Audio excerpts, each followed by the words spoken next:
اللہ رب العزت نے جب آدم علیہ السلام کو بنایا اور انسانوں کو دنیا میں بھیجنا چاہا تو ان انسانوں کو جو پہلی تعلیم اللہ رب العزت نے دی وہ تعلیم بھی کیا تھی؟ لا الہ الا اللہ۔ آپ کہیں گے تعلیم کب ملی ہم کو؟ آئیے اس واقعے کو ہم یاد کرتے ہیں جس کو عہد الست کے نام سے ہم پہچانتے ہیں۔ اللہ رب العزت فرماتا ہے سورہ اعراف سورہ نمبر 7 اس کی آیت نمبر 172 میں اللہ فرماتا ہے اس کو عہد الست کہتے ہیں۔ ایک وعدہ تھا جو ہم نے اللہ سے کیا تھا اور وہ عالم ارواح، مطلب ہم حقیقی اس میں نہیں تھے، روح کے شکل میں تھے۔ یہ کب وہ؟ آئیے سورہ اعراف میں اللہ رب العزت فرماتا اور کہتا ہے وَإِذْ أَخَذَ رَبُّكَ مِن بَنِي آدَمَ مِن ظُهُورِهِمْ ذُرِّيَّتَهُمْ وَأَشْهَدَهُمْ عَلَىٰ أَنفُسِهِمْ أَلَسْتُ بِرَبِّكُمْ قَالُوا بَلَىٰ شَهِدْنَا۔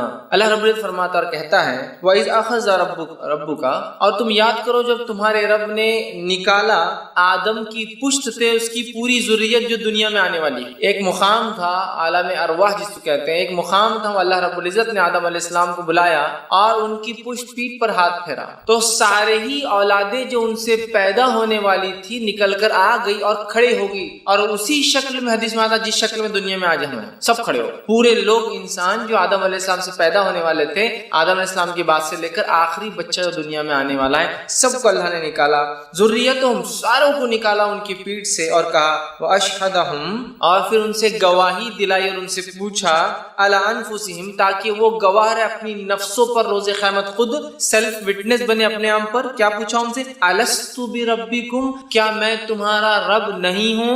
اس کو عہد الست اس لیے کہتے ہیں، أَلَسْتُ بِرَبِّكُمْ، کیا میں تمہارا رب نہیں ہوں؟ تو ساروں نے کہا، ہم لوگوں نے، بلا شہیدنا، ہم سب نے گواہی دی تھی وہاں اللہ تو ہی رب۔ کافر ہو، فاسق ہو، فاجر ہو، نبی ہو، رسول ہو، نیک ہو، صالح ہو، شہداء ہو، ولی ہو، سب جمع تھے ایک جگہ، چور ہو، اچکا ہو، زانی ہو، ڈاکو، جیسے من سب جمع تھے، سب کو اللہ نے پوچھا کیا میں تمہارا رب نہیں ہوں؟ ہم سب نے گواہی دی۔ تو گویا اللہ رب العزت نے جو سب سے پہلی گواہی ہم سے لی، ہم کو اپنے خلاف وٹنس بنایا، وہ کیا تھی؟ اللہ ایک۔ الست بربکم، کیا میں، تو اسی لیے عہد الست کہتے ہیں، کیا میں تمہارا رب نہیں ہوں؟ ہم سب نے کہا ہاں اللہ تو ہمارا رب ہے۔ تو گویا کلمہ توحید کی اہمیت تو یہ ہے کہ ہم سب سے گواہی وہاں لے لی گئی اس تعلق سے، اور اس تعلق سے ایک حدیث بھی آتی ہے جو مسند احمد کے زوائد میں جمع کی گئی ہے۔ حدیث کے الفاظ اس طرح سے ہیں کہ اللہ تبارک و تعالیٰ نے آپ سے فرماتے آدم علیہ السلام کے پیٹھ پر ہاتھ پھیرا، اس آیت کی تفسیر میں بات آ رہی ہے، پیٹھ پر ہاتھ پھیرا تو قیامت تک پیدا ہونے والی ساری روحیں نکل کر آ گئی، سب جو پیدا ہونے والے تھے سب نکل کر ہم سب آ گئے۔ تو ان کی الگ الگ جماعتیں جو متفرق کر دی گئی، انبیاء کی جماعت، کافروں کی جماعت، شہداء کی جماعت، ولیوں کی جماعت، صالحین کی جماعت، اللہ نے سب کو الگ کر دیا، اور مسلمان کافر سب کو، نیکوکار بدکار سب کو الگ الگ کر دیا۔ پھر ہر ایک کی ویسی ہی صورتیں بنائی جیسی دنیا میں بنائی گئی، مطلب ہم وہاں اسی صورت میں تھے جیسی صورت میں آ جائیں، ہم سب کو بنایا گیا۔ اس کے بعد آپ فرماتے ہیں اور جیسی دنیا میں بنائی جو ہے منظور تھی، پھر ہر ایک کو بولنے کی قوت عطا کی، اور ہر ایک کو بولنے کی قوت دی کہ تم بولو۔ اس کے بعد اللہ نے سوال کیا الست بربکم، کیا میں تمہارا رب نہیں ہوں؟ تو پھر آپ فرماتے ہیں کیا میں تمہارا رب نہیں ہوں؟ سب نے کہا ہاں آپ ہمارے رب، وہ مالک، وہ مختار ہیں۔ اللہ تعالیٰ نے فرمایا ساتوں آسمانوں، ساتوں زمینوں اور تمہارے باپ آدم کو تم پر گواہ بناتا ہوں۔ ساتوں آسمان اور ساتوں زمین اور آدم علیہ السلام، تم تین لوگ ان پر گواہ رہنا کہ سب نے کہا کہ میں ان کا رب ہوں۔ تو یہ سب گواہ بن گئے، زمین بن گئی، آسمان بن گئے اور آدم علیہ السلام بن گئے۔ تو آپ نے کہا باپ کو تم پر گواہ بناتا ہوں کہ تم نے میری ربوبیت کا اقرار کر لیا ہے، ایسا نہ ہو کہ تم کہنے لگو ہمیں خبر ہی نہ تھی، ایسا نہ ہو کہ تم دنیا میں جاؤ اور آ کر پھر مجھ سے کہو کہ ہم کو تو معلوم ہی نہیں ہوا، اور پھر فرمایا اللہ رب العزت خبر نہ تھی کہ ہم نے اس سے ناواقف تھے۔ اعلموا انہ لا الہ غیری، تو اس کے بعد آپ فرماتے ہیں یقیناً تم جان لو کہ میرے علاوہ کوئی تمہارا عبادت کا مستحق نہیں ہے۔ اللہ نے ان سے یہ کہا کہ ایسا نہ ہو دنیا میں جاؤ منمانی کرو، جی کراؤ، مرنے کے بعد اٹھائے جاؤ گے تو کہو اللہ ہم کو تو پتہ ہی نہیں تھا تو رب ہے۔ تو لہٰذا ان سے گواہی لی اور انہوں نے کہا کہ اے علمو، تم جان لو اس بات کو کہ میں ہی صرف تمہارا رب ہوں۔ ہم سب نے روز عالم ارواح میں دنیا میں آنے سے پہلے گواہی دی اللہ تو ہمارا رب ہے۔ پھر آپ نے فرماتے ہیں میری عبادت کے علاوہ تمہاری، اللہ نے فرمایا علاوہ کوئی عبادت کا مستحق نہیں، اور نہ میرے علاوہ کوئی رب ہے، میرے ساتھ کسی کو بھی شریک نہ کرنا۔ اس قول و قرار کے یاد دلانے کے لیے میں تمہارے پاس انبیاء اور رسول بھی بھیجوں گا۔ یہ عہد الست کہ ہم عالم ارواح میں ہم نے کہا، ہماری روحوں کو یہ گواہی یاد ہے لیکن ہمارے ذہن بھول چکے ہیں، تو اللہ رب العزت نے فرمایا کہ میں تمہارے جانے کے بعد پھر ریمائنڈر کے لیے نبیوں کو بھیجوں گا، رسولوں کو بھیجوں گا، کتابیں بھی اتاروں گا تاکہ یہ میسج وقتاً فوقتاً، یہ پیغام وقتاً فوقتاً لا الہ الا اللہ کا ریپیٹ ہوتا رہے تم انسانوں کے سامنے۔ تو میں جو ہے کتابیں اتاروں گا، اور سب نے اس کا اقرار کیا اور کہا، ہم سب نے کہا تھا وہاں اللہ کے رسول فرماتے ہیں لا الہ لنا غیرک، اے اللہ ہمارے لیے تیرے سوائے کوئی معبود۔ اللہ نے سوال کیا، ہم نے جواب دیا، اللہ نے کہا میرے علاوہ کوئی معبود نہیں، ہم نے کہا ہاں اللہ تیرے علاوہ کوئی معبود برحق نہیں، ٹھیک ہے، عبادت کا کوئی مستحق نہیں ہے۔ اور یہ مسند احمد کے زوائد میں روایت آتی ہے کہ ہم سب نے وہاں گواہی دی تھی، لیکن دنیا میں آنے کے بعد ہم لوگ جو ہے اس چیز کو بھول گئے، یاد رکھیے۔ تو یہ بڑی اہم بات ہے، یاد رکھیے۔ اور اللہ رب العزت نے اس بات کو قرآن میں یوں بھی دہرایا، سورہ انبیاء سورہ نمبر 21 اس کی آیت نمبر 25 میں، اور فرمایا اور کہا وما ارسلنا من قبلک من رسول الا نوحی الیہ انہ لا الہ الا انا فاعبدون، کہ آپ نے فرمایا گیا اور کہا گیا وما ارسلنا من قبلی، اے نبی آپ سے پہلے کوئی رسول ایسے نہیں آئے جن کی طرف ہم نے یہ وحی نہ کی ہو لا الہ الا، ٹھیک کہ ہم نے یہ گواہی یہ وحی نہ کی ہو انہ لا الہ الا، کہ اس اللہ کے سوا کوئی معبود برحق نہیں، کوئی عبادت کے لائق نہیں، انا فاعبدون، تو تم صرف اور صرف میری ہی عبادت کرو۔ یہ پیغام دے کے پھر انبیاء اور رسول جو ہے آتے رہے، اور ساروں کا پیغام یہی تھا لا الہ الا اللہ۔ اب لا الہ الا اللہ تو یہ ایک چیز تھی جو کبھی نہیں بدلی، انبیاء کے اعتبار سے کلمے کا دوسرا حصہ پارٹ بدلتے رہا، جیسے آج ہم جو پڑھتے ہیں لا الہ الا اللہ محمد رسول، تو ہر زمانے میں لا الہ الا اللہ آدم رسول اللہ ہوئے ہوں گے، نوح رسول اللہ ہوئے ہوں گے، صالح رسول اللہ، ہود رسول اللہ ہے نا، ابراہیم رسول اللہ، اسماعیل رسول اللہ، اور اسحاق رسول اللہ، اور یعقوب رسول اللہ، اور یوسف، اور یہ بدلتا رہا گا، لیکن لا الہ الا اللہ یہ پیغام سارے انبیاء کا ایک ہی تھا، لا الہ۔ یہ بڑی اہم چیز ہے، یاد رکھیں۔ اس کلمہ توحید کو ہم کبھی کبھار بہت معمولی سمجھتے ہیں، بس ٹھیک، یہ کلمہ توحید بڑا ہی اہم ہے۔ اس کو نہ صرف زبان سے کہنا ہے، سچے دل سے مان کر اس کے مطابق زندگی گزارنا ہے۔ اس لیے کہ اگر کوئی کہے کہ قفل چابی سے کھلتا ہے تو چابی بغیر داد کی نہیں ہوتی ہے، مطلب کلمہ اگر ہم پڑھتے ہیں تو صرف پڑھنا نہیں ہے، اس پہ عمل کرنا ہے، اس میں کچھ کنڈیشن ضرور ہوں گے اس پہ، ورنہ آج تو کیا معاملہ ہے لا الہ الا اللہ، اور پھر کیا ہے اللہ کے علاوہ بھی ذکر ہے۔ یقیناً میرا عنوان آج شرک نہیں ہے، ورنہ آپ کو اگر شرک سننا ہے تو کیا یہ بھی شرک ہے، میں نے اس پہ بہت تفصیلی گفتگو کی تھی، شرک کیا ہے اور کیا یہ بھی شرک ہے، آپ اس کو بہرحال دیکھ سکتے ہیں، عنوان جو ہے اپلوڈ بھی ہو چکا ہے یوٹیوب پر۔ بہرحال تو بہرحال کلمے کا دوسرا حصہ، کلمے کا پہلا جز کامن رہا، برابر رہا، لا الہ الا اللہ ہر کسی کے دور میں، انبیاء کے اعتبار سے بہرحال دوسرا جملہ بہرحال بدلتا رہا ہے، ٹھیک۔ اب جو شخص اس کلمے کو مان لے، لا الہ الا اللہ، اس کے تقاضوں کو پورا کر کے عمل کر کے زندگی گزار لے، دخل الجنہ، وہ تو جنت میں چلا گیا۔ جو اس کلمے کا انکار کر دے اور گناہ اور معصیت میں زندگی گزارے تو یقیناً وہ کہاں جائیں گا، جہنم اس کے لیے ہمیشہ کا عذاب ہوں گی۔ تو اس کلمے کی ذرا اہمیت ہی سمجھ لیں، اقرار کر لیا تو جنت واجب، انکار کر دیا تو جہنم واجب، اقرار کر لیا تو ہمیشہ کی نعمتیں، انکار کر دیا تو ہمیشہ کی آگ، بس اتنا سمجھ لیں آپ تو بات واضح ہو جائے کتنا اہم کلمہ ہے، کتنی اہم چیز ہے، اس کے کتنے تقاضے ہوں گے کہ جو جنت دلا رہا ہے اس کا انکار کرنے والا جہنم میں جا رہا ہے، تو یہ کلمہ کتنا اہم ہوگا، اس کو معمولی اور مذاق نہ سمجھے بلکہ اس کے تقاضوں کو سمجھ کے اپنے زندگیوں کو ہم جو ہے گزارنے کی کوشش کریں۔ اس لیے کلمے کا پڑھنا صرف پڑھنا نہیں، ہم جب کلمہ پڑھتے ہیں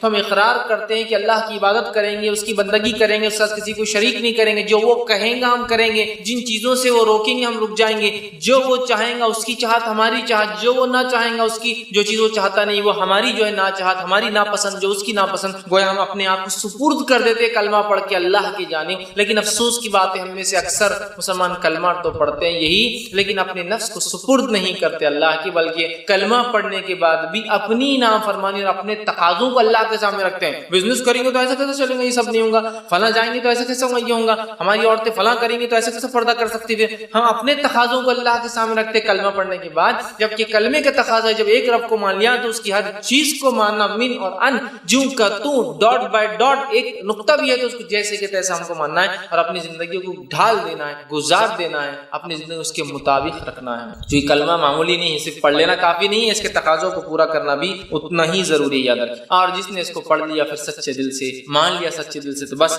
اس کے لیے تو جو ہے کامیابی ہی کامیابی ہے، اور جس نے انکار کر دیا اس کے لیے یاد رکھیے نا ناممکن ہے کہ پھر وہ کبھی جنت میں جا سکے. اور جس شخص نے اس کو یقین کر لیا، اس کے مطابق عمل کر لیا تو بس کامیابی، ورنہ اس کے لیے ناکامی ہے. اب آئیے اس کلمے کی فضیلت کے تعلق سے کچھ باتیں آپ کے سامنے رکھتا ہوں. اس کے فضائل خود اس کی اہمیت خود بخود واضح کر دیں گے، اہمیت بھی شامل ہو جائیں گی فضائل کے ساتھ ساتھ. ٹھیک، جب میں اس کے فضائل رکھوں گا تو اس کی اہمیت تو پتہ ہی چلیں گی، لیکن اس کے فوائد، یہ کلمہ کیا کیا فائدے ساتھ میں لاتا ہے، ہم اس کو دیکھنے کی بہرحال کوشش کریں گے. بہت سارے لوگ اس کلمے کا ورد کرتے ہیں، ورد پڑھتے ہیں بار بار، لیکن افسوس کی بات ہے یہاں کلمہ بھی چالو ہے لا الہ الا اللہ، اور اسی کے بعد شرک بھی چالو ہے کنٹینیو. یہاں کلمہ پڑھے لا الہ الا اللہ اور پھر اللہ کے علاوہ کسی اور کو پکارا جا رہا ہے. یہاں کلمہ پڑھے لا الہ الا اللہ اور دوسروں کے معاملات پہ، دوسروں کی غیر شرعی باتوں پر بھی راضی ہے. یہاں کلمہ لا الہ الا اللہ اور پھر یہاں اذان بھی ہو رہی ہے اور نماز کو نہیں جا رہے، عبادت کو نہیں جا رہے اور پڑھ رہے لا الہ الا اللہ. تو گویا کلمہ تو پڑھ رہے ہیں، ورد تو کر رہے ہیں، اپنے لیے ذخیرہ سمجھ کے خوب اس کو جمع کر رہے ہیں، لیکن افسوس ہے اس کے تقاضوں کو پورا نہیں کر پا رہے ہیں. جو یہ کلمہ چاہتا ہے وہ نہیں کر پا رہے، تو کیا کامیابی مل سکتی ہے؟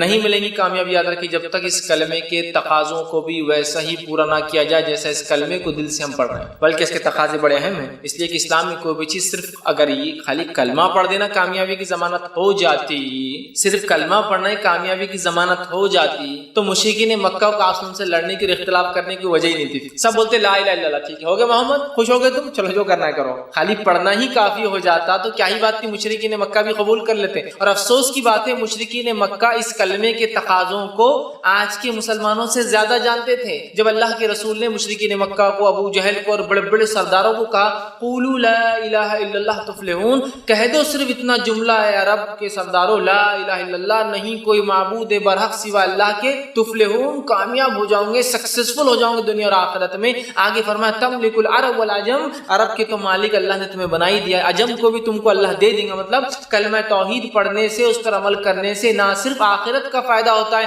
دنیا بھی ملتی ہے. قولوا لا الہ الا اللہ تفلحون تملک العرب والعجم، عرب تو تمہارا ہی ہے، عجم بھی تمہارا ہو جائے گا. اس دعوت سے بات پتہ چلتی، جس نے اس کلمے کو پڑھا، سچے دل سے تھاما، اللہ نے دنیا بھی دی اور آخرت بھی دیں گا. تو اب مشرکین مکہ کے لیے کیا مشکل تھی، ہم مسلمانوں کے لیے کتنا آسان، لا الہ الا اللہ ہو گیا. مشرکین مکہ بھی چاہتے تو کہہ دیتے لا الہ الا اللہ، چلو محمد تم نے کہا ہم نے پڑھ دیا. لیکن مشرکین مکہ اس کلمے کے تقاضوں کو جانتے تھے.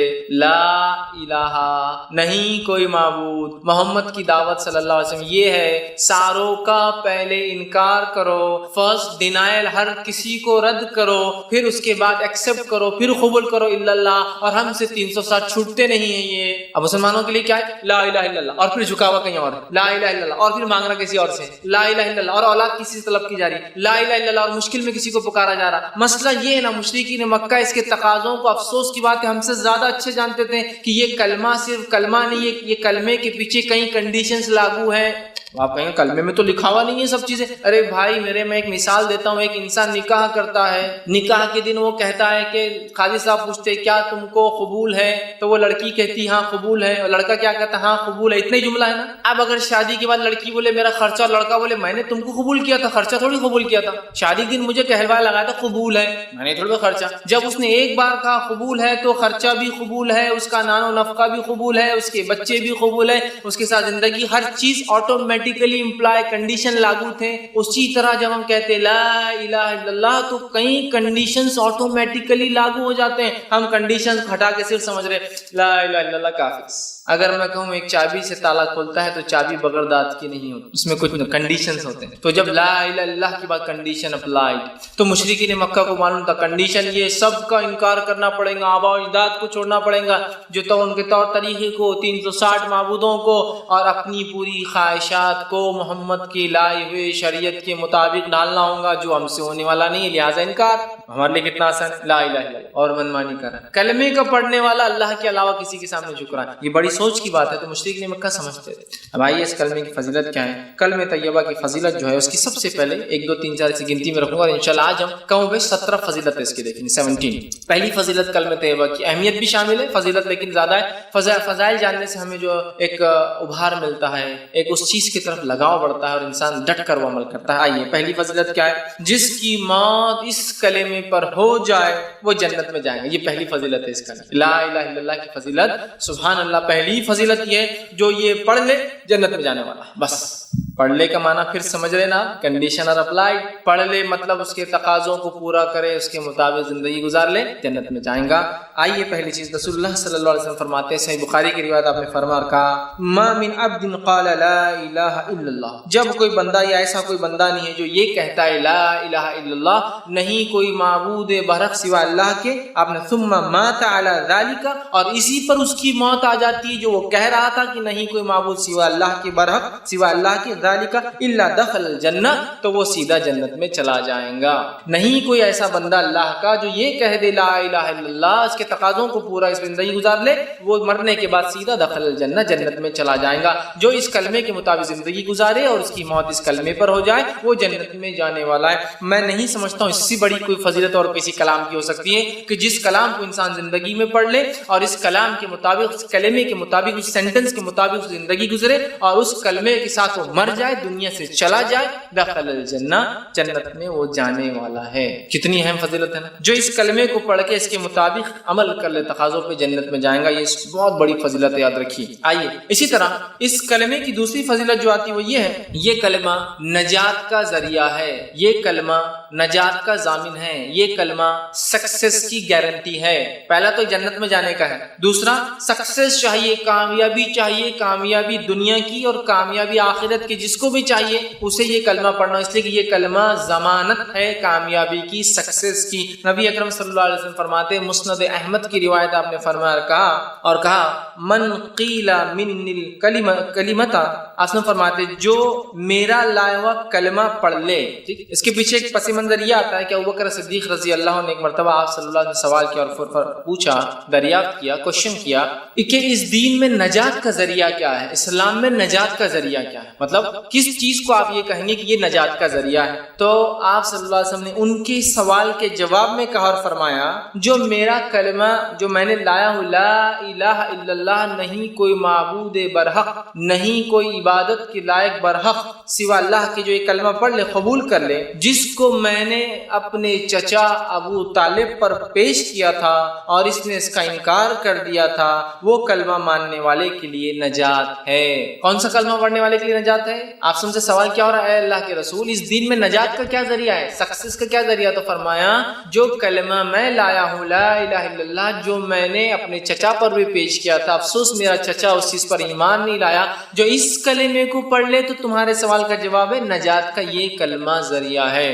کلمہ توحید لا الہ الا اللہ، کلمہ طیبہ لا الہ الا اللہ، کلمہ شہادت لا الہ الا اللہ نجات کا ذریعہ ہے، نہیں کوئی معبود برحق۔ کی تو عبادت تو بہت ساری چیزوں کی لوگ کر رہے ہیں نا، اس لیے ہم کہہ رہے ہیں نہیں کو معبود برحق، وہ عبادت تو کرتے ہیں لوگ چیزوں کی، لیکن وہ برحق نہیں ہے، وہ صحیح نہیں ہے سوا اللہ، سمجھ رہا؟ تو یہاں آپ نے فرما رہے نجات چاہیے ابو بکر تو وہ کلمہ پڑھو جو میں لایا تھا، اپنے چچا پر پیش کیا تھا، لا الہ الا اللہ، تو جنت میں تم جاؤ گے، وہ نجات کا ذریعہ، کامیابی کا ذریعہ بن جائے گا۔ کون سا کلمہ؟ جو آپ صلی اللہ علیہ وسلم نے اپنے چچا کے اوپر جو ہے پیش کیا تھا، ٹھیک۔ اسی طرح اس کلمے کی تیسری فضیلت یہ آتی ہے کہ یہ کلمہ دنیا کی مصیبتوں سے نجات کا ذریعہ ہے، سبحان اللہ، جنت میں جانے کا ضامن، دنیا میں کامیابی کا ضامن اور آخرت میں نجات کا ذریعہ۔ یہ کلمہ دنیاوی مصیبتوں اور آفتوں سے بچنے کا باعث اور نجات کا بھی یہ کلمہ ہی ذریعہ ہے، لا الہ الا اللہ۔ یہ بڑی اہم بات ہے، یاد رکھیں، اس لیے کہ ہم جو ہے یہ کلمہ جو ہے پڑھتے نہیں، یہ کلمے کو جو ہے نہ سمجھتے اس کے تقاضوں کو، اور یہ کلمہ جو انسان پڑھ لیتا ہے تو وہ شخص جو اپنے جان و مال کی حفاظت کر لیتا ہے۔ مطلب دنیا میں جو مصیبتوں سے میں نے کہا نجات کا ذریعہ وہ یہ ہے کہ جو شخص یہ کلمہ پڑھتا ہے وہ اپنی جان و مال کو محفوظ کر لیتا ہے، لا الہ الا اللہ، نہیں کوئی معبود برحق سوا اللہ کے، الا اللہ، فمن قالہ فقد عصم منی، جس نے یہ کہہ دیا اس نے اپنی جان اور مال مجھ سے بچا لیا۔ اس لیے میں کہہ رہا ہوں کلمہ توحید لا الہ الا اللہ پڑھنے والے کی جان اور مال محفوظ رہتی ہے، سمجھ رہا؟ جان اور مال اسی کیا ہوتی ہے؟ محفوظ رہتی جو کلمہ توحید کو پڑھتا ہے۔ اسی وجہ سے میں نے یہ بات لائی، ٹھیک۔ تو وہ اس نے میرے بچا لی، الا بحقی وحسابہ علی اللہ، اور حق کے ساتھ ہم ان کی جان نہیں لے سکتے، اور اگر ان کے دل میں کچھ غیر غلط ہوگا تو تو اللہ کے پاس ان کا معاملہ ہے، ہم اس معاملے میں گرفت نہیں ہوتی. مطلب اگر کسی کے دل میں کوئی چھپا ہو، کوئی منافق ہو تو وہ تو اس کا معاملہ ہے، ورنہ ہمارا تو معاملہ ختم ہو. تو گویا کلمہ توحید لا الہ الا اللہ پڑھنے سے دنیا میں مصیبتوں اور پریشانیوں سے اور قتل و غارتگی سے انسان بچتا ہے. چوتھا فائدہ اور فضیلت اس کلمہ توحید کی وہ یہ ہے، یہ کلمہ طیبہ جو ہے یہ جڑ ہے اور باقی سارے اعمال جو ہے وہ شاخیں ہیں. کلمہ طیبہ اسلام کی ایکچوئل جڑ ہے. اسلام اگر ایک جھاڑ ہے تو کلمہ طیبہ لا الہ الا اللہ جڑ ہے، روٹس ہے. اور اس کے بعد جتنے عمل، نماز، روزہ، زکوٰۃ، حج، اچھائی کا حکم دینا، برائی سے روکنا، صدقات اور خیرات کرنا اور نیکی کرنا اور جہاد کرنا اور جو کچھ ساری چیز کی شاخیں ہیں. تو کلمہ طیبہ جڑ ہے، روٹ ہے، اور باقی سارے اعمال جو زندگی میں آپ اور میں کرتے اسلام جو حکم دیتا ہے وہ سب کیا ہے؟ برانچز ہیں، اس کی شاخیں ہیں. تو روٹ بہت ضروری ہے، اچھی ہو ہماری، مضبوط ہو. تو آئیے ہم دیکھتے ہیں، اس لیے کہ آپ صلی اللہ علیہ وسلم نے جو ہے حدیث میں فرمایا کہ یہ روٹ ہے جو میں بیان کر رہا تھا، یہ اس کی جڑ ہے اسلام کی. اس کے تعلق حدیث صحیح بخاری کی روایت آپ نے فرمایا اور کہا ایمان کی 70 سے زیادہ شاخیں ہیں، ان میں سب سے بہترین شاخ لا الہ الا اللہ ہے، اور سب سے چھوٹی شاخ راستے سے تکلیف دہ چیز کو ہٹانا ہے، اور شرم و حیابی ایمان کی ایک شاخ ہے. کیا فرمایا؟ ایمان کی 70 سے زیادہ برانچز ہے، ایک روایت میں 77 تک ہے، 70 سے زیادہ 77 برانچز ہے. سب سے افضل برانچ اس کی سب سے اعلیٰ ہے لا الہ الا اللہ، اور سب سے ادنا ہے راستے سے تکلیف دہ چیز کو ہٹانا. تو گویا لا الہ الا اللہ جڑ ہے اور باقی تمام چیزیں کیا ہیں؟ وہ اس کی شاخیں ہیں. لا الہ الا اللہ کیا ہے؟ جڑ ہے، اور باقی تمام چیزیں کیا ہے؟ اس کی شاخیں ہیں. اسی طرح اس سے فضیلت بتاتے ہیں. پانچویں فضیلت کلمہ طیبہ کی وہ یہ ہے، کلمہ طیبہ کی مثال ایک پاکیزہ درخت کی ہے، ایک پاک جھاڑ کی ہے. یاد رکھیں، اور ایسا جھاڑ جو پھل بھی لاتا ہے، بہت تناور ہے، بہت مضبوط ہے، اس کی شاخیں آسمان کو جا کر چھوتی ہے. تو کلمہ طیبہ ایک بہترین درخت ہے، یاد رکھیے، جو پھل لاتا ہے. اس کا معنی یہ ہے کلمہ طیبہ ایک جھاڑ ہے جس کو اگر دنیا میں انسان لگاتا ہے تو اس کا پھل معنی ہے آخرت میں اس کا بدلہ پائیں گا. اور اللہ رب العزت نے کلمہ طیبہ کو جھاڑ کی تمثیل مثال خود دی، میں نہیں دے رہا ہوں. آئیے سورہ ابراہیم سورہ نمبر 14 آیت نمبر 24 سے لے کر 27 میں اللہ فرماتا اور کہتا ہے الم تر کیف ضرب اللہ مثلا کلمۃ طیبۃ کشجرۃ طیبۃ. کیا اللہ رب العزت تمہارے لیے لوگوں ایک ضرب اللہ مثال دیتا ہے، ایک ایگزامپل دیتا ہے. کیا ایگزامپل ہے؟ کہ ایگزامپل ہے مثلا کلمۃ طیبۃ کشجرۃ طیبۃ، کہ کلمہ طیبہ کی لا الہ الا اللہ کی مثال ہے جیسے کہ ایک پاکیزہ جھاڑ.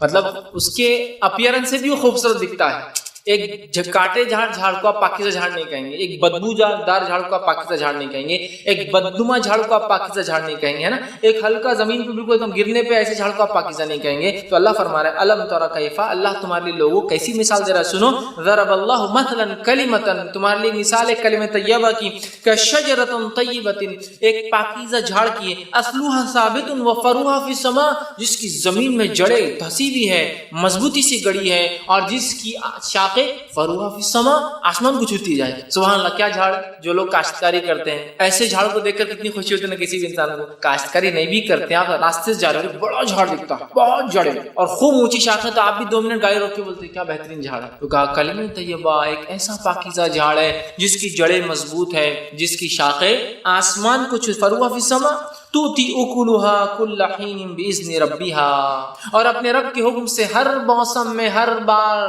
پھل بھی لاتا ہے. ایک بہت بڑا جھاڑ بغیر پھل کی ہو تو کیا فائدے کا. آپ خود بولتے ہیں یار کھیت کا بہت حصہ ویسٹ کرا، اٹھا کے پھینک ڈالو. تو کلمہ طیبہ ایک پاکیزہ جھاڑ ہے، جڑیں مضبوط، شاخیں آسمان کو چھوتی ہے، اور اپنے رب کے حکم سے ہر بار ہر موسم میں پھل لاتا ہے.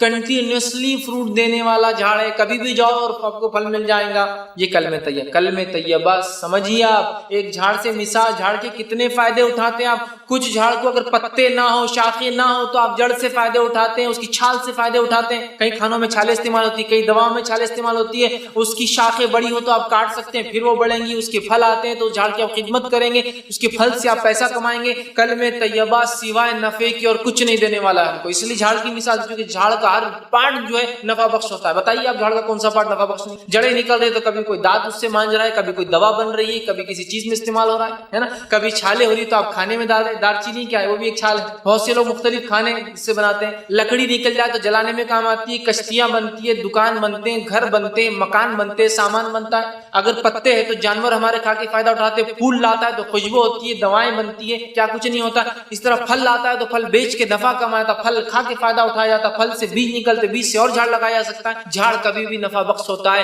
کسی بھی صورت میں. سوکھا جھاڑ بھی ٹوٹ کے پڑا ہے تو بھی کام کا, اس لیے جلانے کا کام آتا ہے. تو کلمہ طیبہ پڑھنے والے کو کبھی نقصان نہیں ہوگا, اس لیے کہ وہ ایک ایسی چیز کو مان رہا ہے جو ایسا درخت ہے جس کی زمین کے اندر جڑے گڑی, آسمان کو اس کی شاخیں چلتی ہے. اور خاص بات تو یہ ہے پھلدار بھی ہے. اگر اتنا بڑا درخت پھل نہ لائے تو آدمی مطلب اکھاڑ دو, دوسرا کچھ لگا دو, چھوٹا پھلدار ہوگا. پھل بھی لاتا ہے ایوری سیزن, ہر موسم میں. آگے اللہ نے فرمایا باذن ربی, اللہ کے حکم سے لاتا ہے. وَيَضْرِبُ اللَّهُ الْأَمْثَالَ لِلنَّاسِ لَعَلَّكُمْ تَذَكَّرُونَ, اللہ مسلمانوں اے لوگوں تمہارے لیے مثال بیان کرتا ہے, ٹھیک, تاکہ تم غور و فکر کرو, نصیحت حاصل کرو. تذکرون, سوچو اس پر. کیسی مثال ہے کلمہ طیبہ کی, آئیے آگے.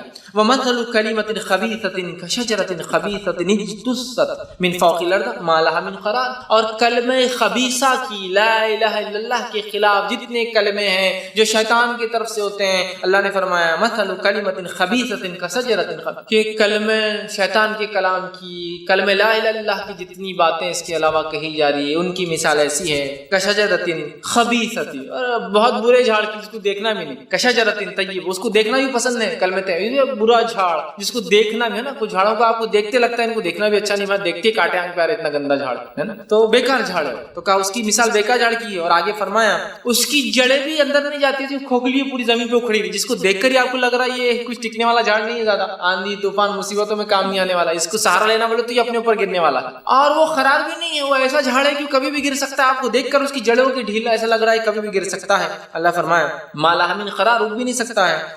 تو یہ یاد رکھیے یہ دو کلام کی اللہ رب العزت نے جو ہے مثال دی. تو کلمہ طیبہ ایک ایسا جھاڑ ہے, لا الہ الا اللہ ایک ایسا جھاڑ ہے جس کی شکل, صورت, لذت, خوشبو اور نفع انسان اٹھا سکتا ہے, دیکھتے سمجھ میں آ رہا ہے. دوسرا فائدہ, اس کی جڑیں زمین کے اندر مضبوطی سے جمی ہے, جس کی وجہ سے انسان کو پتا ہے کہ آندھی اور طوفانوں میں یہ جھاڑ ہماری مدد کرے گا, یہ ہم پر گرنے کے بدلے ہم اس کے سپورٹ میں جا سکتے ہیں. تیسرا فائدہ, اس کی شاخیں آسمانوں کو چھوتی ہے, بلند پھیلی ہوئی ہے, مطلب بہت بڑا جھاڑ ہے. اور چوتھی اور سب سے اہم چیز ہے یہ جھاڑ پھل بھی لانے والا. یہ کلمے پہ جس نے عمل کیا آخرت میں فائدہ بھی. یہ چار فائدے ہوں گے اس کلام کو. اور شیطان کے کلمے کو ماننے کی بہرحال وہ بالکل غیر مضبوط, دیکھتے ہی گھن آنے والی ہے, کبھی بھی گر سکتا ہے, مطلب اس کو خود سپورٹ کی ضرورت ہے, یہ کوئی مضبوط جھاڑ نہیں. تو کلمہ طیبہ کو جس نے مان لیا ایک مضبوط جھاڑ کی اس کی مثال, اور کلمہ طیبہ کے علاوہ جتنی چیزیں وہ بیکار ہے. چھٹا فائدہ, خبر میں استقامت, خبر میں مضبوطی دینے والے کلمے تھے. سبحان اللہ, مرنے کے بعد جو مر جائے اس پہ پڑھ کے جنت میں جانے والا ہے, جو اس کے مطابق رہے اپنی جان و مال کی حفاظت کر لی. اب خبر میں بھی مضبوطی,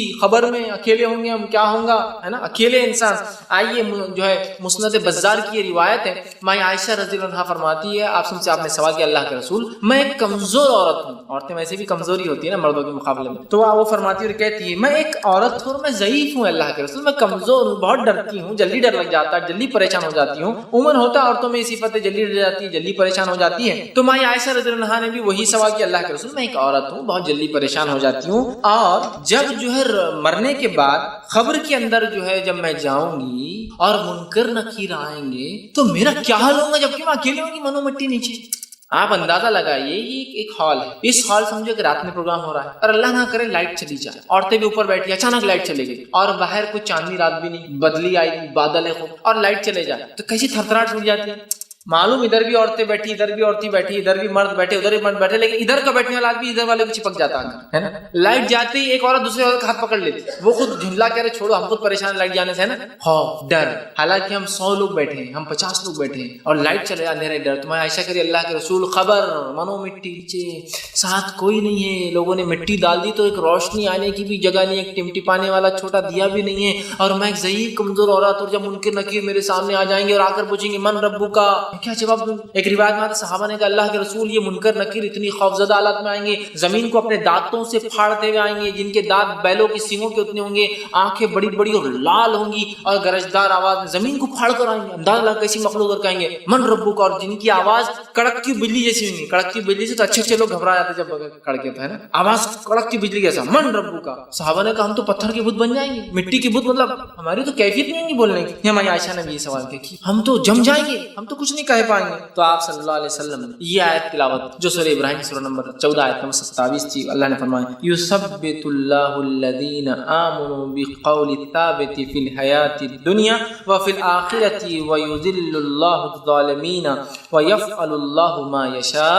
یہ آیت تلاوت کی جو سورہ ابراہیم سورہ نمبر 14 کی آیت 27 تھی، کیا فرمایا آپ صلی اللہ علیہ وسلم نے؟ یثبت اللہ الذین آمنوا بالقول الثابت، اللہ رب العزت مومنوں کے قدم کو جما دیں گا قول ثابت سے۔ اور قول ثابت سے مراد کیا ہے؟ اس سے پہلے کی آیت گزر چکی ہے، 27 سے پہلے 26 اور 25 اور 24 ہم نے پڑھی، وہی کلمہ طیبہ کی مثال ایک مضبوط جھاڑ سی ہے جس کی جڑیں زمین میں ہے، اس کے بعد کی آیت ہے بالکل یہ 24 25 26 وہ آیتیں تھی اور یہ 27ویں آیت۔ کیا فرمایا کہ اللہ کلمہ طیبہ سے مومنوں کے قدم جما دیں گا، یثبت، تو کلمہ طیبہ خبر میں آ جانے والا ہے، اسی وجہ سے مضبوط ہوں گے، اور جس کے کلمہ طیبہ مضبوط نہیں تھا، کلمہ توحید کمزور تھا، خبر میں وہ جواب نہیں دے پائیں گا، اس کے پیر کانپنے لگ جائیں۔ تو انہوں نے کہا میں تو ڈر جاؤں گی، ایک عورت ہوں میں، تو کہا یہ قول سے کلمہ طیبہ سے اللہ جمع بالقول ثابت فی الحیات الدنیا، اور اس کلمے سے تمہیں صرف آخرت میں نہیں دنیا کی زندگی میں اللہ تمہیں جمع دے گا، فی الآخرۃ، اور آخرت کی زندگی میں جمع دے گا، ویذل اللہ الظالمین، اور اللہ تعالیٰ ظالموں کو گمراہ کر دیتا ہے، ویفعل ما یشاء، اور اللہ جو چاہتا ہے وہ کرتا ہے۔ سبحان اللہ، کلمہ طیبہ ہی وہ کلمہ ہے جو قبر میں جمانے والا ہے۔ اس کے تقاضوں پر جس نے زندگی گزاری، جو یہ کلمہ چاہتا تھا وہ کیا، بس وہ تو کامیاب۔ قبر میں بھی یہ کلمہ فائدہ دینے والا ہے، اس بات کو یاد رکھیے۔ عثمان بن عفان رضی اللہ عنہ سے ایک روایت ہے، یہ جو سنن ابو داؤد کی روایت ہے، حضور صلی اللہ علیہ وسلم جو ہے میت کو دفنانے سے جب فارغ ہوتے تو وہاں ٹھہر جاتے اور کہتے اپنے بھائی کے استقامت کے لیے، اس کے قدم جمنے کے لیے، اس کے سوال جواب میں آسانی کے لیے، اور اس کے استغفار، اس کے لیے مغفرت کی دعا کرو۔ سوال و جواب میں آسانی کے لیے دعا کرو اور استغفار کرو، تو حکم دیا گیا دعا کرنا چاہیے میت کے لیے کہ اللہ اس کے سوال جواب میں آسانی کے دفنانے کے بعد اور اس کے جو ہے استغفار، اس کے گناہوں کو معاف کرے، یہ ہمیں کرنا چاہیے، یاد رکھیے، یہ بات بڑی اہم چیز ہے، یاد رکھیے۔ اسی طرح جو ہے 7واں فائدہ ہے، جامع ترمذی کی روایت ہے، اور 7واں جو فائدہ ہے، بہرحال 7واں جو فائدہ ہے اس کلمے کا، اس کی فضیلت ہے، یہ سب سے بہترین ذکر ہے۔ آپ صلی اللہ علیہ وسلم نے فرمایا اور کہا، جامع ترمذی کی روایت ہے، حدیث کا الفاظ اس طرح سے آپ نے فرمایا اور کہا، آپ نے فرمایا تمام ذکر میں سب سے افضل ذکر لا الہ الا اللہ ہے، اور تمام دعاؤں میں سب سے افضل دعا الحمدللہ ہے۔ سب سے افضل ذکر کیا ہے؟ لا الہ، اس سے افضل کوئی ذکر نہیں، یاد رکھیں، لا الہ الا اللہ سب سے افضل ذکر ہے۔ ہم اپنی زندگی کا معمول بنا دیں، لا الہ الا اللہ، لا الہ الا اللہ، اٹھتے بیٹھتے سوتے جاگتے کھاتے پیتے آتے جاتے، بس ایک ورد لگا رہے زبان پہ، لا الہ الا اللہ، لا الہ الا اللہ، لا الہ الا اللہ۔ سب سے بہترین ذکر لا الہ الا اللہ، سب سے بہترین دعا الحمدللہ۔ یہ اس کا 7واں فضائل تھے۔ 8ویں فضیلت اس کلمے کی اور کلام کی، کلمہ طیبہ جو شخص پڑھے گا روز قیامت نبی اکرم صلی اللہ علیہ وسلم کی شفاعت کا مستحق ہوں گا۔ پڑھیں گا سے مراد اس کے تقاضوں کے ساتھ عمل کر کے دنیا سے گیا ہو، اسی پر قائم تھا، تو آپ شفاعت سفارش کریں گے۔ صحیح بخاری کی روایت ہے، آپ صلی اللہ علیہ وسلم فرمایا کہا، جو اس کلمے کو سچے دل سے پڑھیں گا رسول اللہ صلی اللہ علیہ وسلم کی شفاعت حاصل ہوں گی۔ آپ فرماتے ہیں اسعد الناس بشفاعتی یوم القیامت من قال لا الہ الا اللہ خالصا من قلبہ ونفسہ، جس شخص نے میری شفاعت کا مستحق روز قیامت وہ انسان بنے گا، وہ سعادت مند انسان ہوگا جس نے سچے دل سے اپنے نفس میں ہی صحیح یہ کہا ہوگا لا الہ الا اللہ، میری شفاعت ہوگی۔ نبی اکرم صلی اللہ علیہ وسلم ایسے شخص کی شفاعت سفارش گزارش کریں گے اللہ کے سامنے جس نے کیا پڑھا ہوگا لا الہ الا اللہ۔ آپ سن کے شفاعت کے لیے لوگ ترس رہے ہیں، شفاعت کبریٰ ہے یہ، پھر اس کے لیے کلمے کو پڑھنا ہے اور کلمے کے تقاضوں کو پورا کر کے دنیا سے جانا ہے، ہمیں یاد رکھیے۔ اللہ تعالیٰ اس کی ہمیں توفیق عطا فرمائے۔ 9واں فضیلت، 9 اس کی فضیلت اس کلمے کی کیا ہے؟ کلمہ طیبہ پڑھنے والا، اس کے عمل کرنے والا دوزخ میں نہیں جائیں گا۔ کلمہ طیبہ پڑھنے والا، اس پر عمل کرنے والا جہنم میں داخل نہیں ہوگا۔ ابو یعلا کی یہ روایت ہے، ابو ہریرہ رضی اللہ عنہ فرماتے اور کہتے ہیں رسول اللہ صلی اللہ علیہ وسلم فرمایا کہا، تم کثرت سے کلمہ طیبہ پاکیزہ کلام کو پڑھا کرو۔ وہ کیا ہے؟ لا الہ الا اللہ کو پڑھو، کہتے رہو، اس سے پہلے کہ تمہارے پاس اس کلمے اور طیبہ کے درمیان گیپ آ جائے، خلا آ جائے، مطلب موت آ جائے۔ کلمہ طیبہ کو خوب پڑھتے رہو اس سے پہلے کہ تم اور یہ الگ ہو جائے، مطلب موت آ جائے تمہارے اندر اور اس کے درمیان حائل ہو جائے، یعنی موت آنے سے پہلے اس کو کثرت سے پڑھو۔ اور جو موت کے وقت اس کلام کو پڑھتا ہے، آگے حدیث کے الفاظ ہے، جو موت کے وقت اس کلام کو پڑھتا ہوا مر جائے انشاءاللہ جنت میں جائیں گا۔ اسی لیے میں نے کہا جہنم سے، دوزخ سے اس کی نجات ہے جس نے کلمہ طیبہ پڑھا۔ کثرت سے پڑھو اس سے پہلے کہ موت آ جائے، اور جس کا خاتمہ اسی پر ہو جائے لا الہ الا اللہ پر، تو وہ شخص جو ہے جنتی ہوں گا۔ اللہ رب العزت ہم تمام کو توفیق دے کہ ہم لوگوں کا خاتمہ اسی کلمے پر ہو، جس کا خاتمہ اس کلمے پہ ہو لا الہ الا اللہ، بس وہ جنت میں جائیں گا، آپ نے فرمایا۔ اسی طرح آپ آگے فرماتے ہیں، مسند احمد کی روایت میں آتا ہے رسول اللہ صلی اللہ علیہ وسلم فرمایا، میں ایک ایسا کلمہ جانتا ہوں جو اس کو سچے دل سے پڑھا اور مر جائے تو دوزخ کی آگ اس پر حرام ہو جائیں گی۔ صحابہ نے کہا کیا کلمہ ہے؟ تو کہا لا الہ الا اللہ، دوزخ کی آگ حرام۔ یہ کلمہ بڑا اہم کلمہ ہے، ہمیشہ اللہ سے حسن خاتمہ کی دعا ہم کرتے ہیں تو یہ دعا ضرور کرے، کلمے سے ہمارا جو خاتمہ ہو، کلمے سے مراد لا الہ الا اللہ، بڑی اہم چیز ہے۔ جس کا خاتمہ ہو گیا بس جنت میں چلا گیا۔ ایک روایت میں جس کی شروعات پہلا کلام اس کی زندگی کا لا الہ الا اللہ ہو اور جس کا خاتمہ لا الہ الا اللہ پہ، وہ جنت میں جائیں گے۔ اب ظاہر سے پہلی بار جب کوئی کہیں گا تو بچوں کو بہت تربیت دینا پڑے گی کہ پہلی بار بولے تو ممی ڈیڈی چاچا پپا یہ وہ بولنے سے پہلے کیا بولے؟ لا الہ الا اللہ۔ بہت ٹریننگ دینا پڑے گی نا، بچپن سے بولتے رہنا پڑے گا، پیدا ہوئے ایک آدھ مہینے بولو بولو بولو، تو جب بولیں گے تو لا الہ الا اللہ۔ اب پہلا کلمہ اور آخری کلمہ بڑی اہم بات ہے، وہ تو جنت میں گیا۔ ٹھیک، 10ویں فضیلت اس کلمے کی جو آتی ہے وہ یہ، کلمہ طیبہ پڑھنے پر آسمان کے دروازے کھول دیے جاتے ہیں اور یہ کلمہ سیدھے عرش تک پہنچ جاتا ہے۔ اس کی خصوصیت اس کلمے کی، آئیے حدیث کے الفاظ سنیے، جامع ترمذی کی روایت ہے، آپ نے فرمایا اور کہا رسول اللہ نے فرمایا کہ جب بندہ سچے دل سے لا الہ الا اللہ کلمہ طیبہ پڑھتا ہے، لا الہ الا اللہ پڑھتا ہے، تو اس کے واسطے آسمانوں کے دروازے کھول دیے جاتے ہیں اور یہ کلمہ عرش الہی تک پہنچ جاتا ہے، مگر شرط یہ ہے کہ اس کلمے کو پڑھنے والا گناہ کبیرہ سے بچتا رہے۔ تو یہ کلمہ عرش تک پہنچ جاتا ہے، مطلب یہ کلمہ ڈائریکٹ میسج ہے، رب کو چلا جاتا ہے سیدھا نکل۔ آسمان کا کوئی دروازہ اس کو روک نہیں سکتا، یہ سیدھے ساتواں آسمان کو پار کرتا ہے، رب کے عرش کے پاس چلا جاتا ہے۔ لیکن کنڈیشن یہ ہے اس کلمے کے عرش تک پہنچنے کے لیے کہ انسان کبائر سے، گناہ کبیرہ سے بچتا ہے، نہ بڑے بڑے گناہوں سے نہ بچے تو یہ کلمہ عرش تک نہیں پہنچتا، بیچ میں رک جاتا ہے۔ تو یہ کلمے کی پہنچ سیدھا عرش تک، سیدھا اوپر چلے جاتا ہے، وداؤٹ کوئی مطلب ہوتا ہے آپ کو کسی کو ایس ایم ایس بھیجنا ہے، کوئی بڑے آدمی سے بات ہی کرنا ہے تو 10 جھمیلے ہوتے ہیں اس کے پیچھے۔ رب سے اگر تعلق قائم کرنا ہے تو کلمہ عرش تک پہنچ جاتا ہے، صرف شرط یہ ہے کہ گناہ کبیرہ سے انسان بچتا ہے۔ تو اس کلمے کی پہنچ عرش تک، چونکہ عرش والے کا کلمہ ہے تو عرش تک پہنچ بھی جاتا ہے، بس پہنچانے والا گناہ کبیرہ سے بچتا ہے۔ 11واں اس کی فضیلت اس کلمے کی آتی ہے کہ مرنے والے کے پاس لا الہ الا اللہ پڑھانا چاہیے، اگر پڑھتے ہوئے مر گیا تو جنت میں۔ مطلب پہلے تو آ گئی بات مرتے وقت جو پڑھ لے جنت میں، لیکن یہاں اضافہ کیا ہے؟ مرنے والے کو لا الہ الا اللہ کی تلقین کرنا چاہیے۔ اس سے یہ بات پتہ چل رہی ہے کہ بہت اہم کلمہ ہے، بہت بڑی فضیلت ہے، تبھی تو مرنے کے وقت یہ کہنا ہے ہم کو، کس کو؟ مرنے والے کو کیا کہنا ہے؟ لا الہ الا اللہ کی تلقین ہے نا۔ حدیث کے الفاظ دیکھیے، 11ویں فضیلت ہے یہ، طبرانی کی روایت ہے، آپ صلی اللہ علیہ وسلم فرمایا، نبی کریم نے فرمایا اور سامنے کہا کہ لا الہ الا اللہ جس نے پڑھا وہ اس کلمہ طیبہ کو سن کر خود بھی پڑھے، مطلب آپ نے فرماتے ہیں جو مرنے والے کے پاس جائے اور اس کے پاس جا کر لا الہ الا اللہ پڑھے اور اس مرنے والے کو تلقین کرے، خود بھی پڑھے اور اس کو تلقین کرے، اگر یہ موت کے وقت پڑھتا ہوا مر گیا تو جنت میں ہوگا۔ صحابہ نے سوال کیا، رضوان اللہ تعالی اجمعین نے سوال کیا کہ عرض کیا ہے رسول اللہ صلی اللہ علیہ وسلم، اگر کوئی تندرستی کی حالت میں اس کو پڑھے؟ تو آپ نے کہا پھر تو یہ سب سے اچھی چیز ہے، لیکن جب کوئی مرنے کے وقت ہو تو ہم اس کے پاس جائیں، جا کر اس کو لا الہ الا اللہ لا الہ الا اللہ لا الہ الا اللہ کہیں، ہمارے پڑھنے سے ہو سکتا ہے اس کے زبان سے بھی وہ لفظ نکلے لا الہ الا اللہ، تو وہ ایسا انسان جس کا کلام لا الہ الا اللہ آخری اور اس پر اس کی موت آ جائے وہ جنت میں جانے والا ہے۔ تو میت کے پاس لا الہ الا اللہ کی تلقین کرنا ہے، زمین جائیداد کا نہیں پوچھنا ہے، پراپرٹی کسی ڈسٹریبیوٹ نہیں پوچھنا ہے، وہ زمین کا کیا کرنا ہے، یہ پلاٹ کچھ نہیں پوچھنا ہے ان سے، بچوں کی شادی کیسے کریں گے کچھ نہیں پوچھنا ہے، سوائے اس چیز کی تلقین لا الہ الا اللہ۔ کچھ کھلائیے پلائیے بھی مت، بہت سارے لوگ یہ غلطی کر دیتے موت کے وقت، آخری ٹائم پہ دودھ پی لو تو کوئی فضیلت، آخری ٹائم پہ پانی پی لو تو کوئی فضیلت نہیں، آخری ٹائم پہ کلمہ پڑھ لو تو سب کچھ ہو گیا، یہی تلقین لا الہ الا اللہ۔ تو کہا جس کا آخری کلام یہ ہو جائے، زندگی میں پڑھے تو بہت افضل ہے، وہ تو اچھا آپ نے فرمایا، لیکن جو مرے اور مرتے وقت کا زبان سے تلقین کرو، تم بھی پڑھو، اور اگر وہ پڑھ لے اس کی زبان سے نکل جائے تو بس بس پھر تو وہ کیا ہوں گا، جنت میں جائیں گا۔ اسی طرح جو ہے ایک اور روایت کے اندر آتا ہے جو کہ بخاری کی روایت ہے،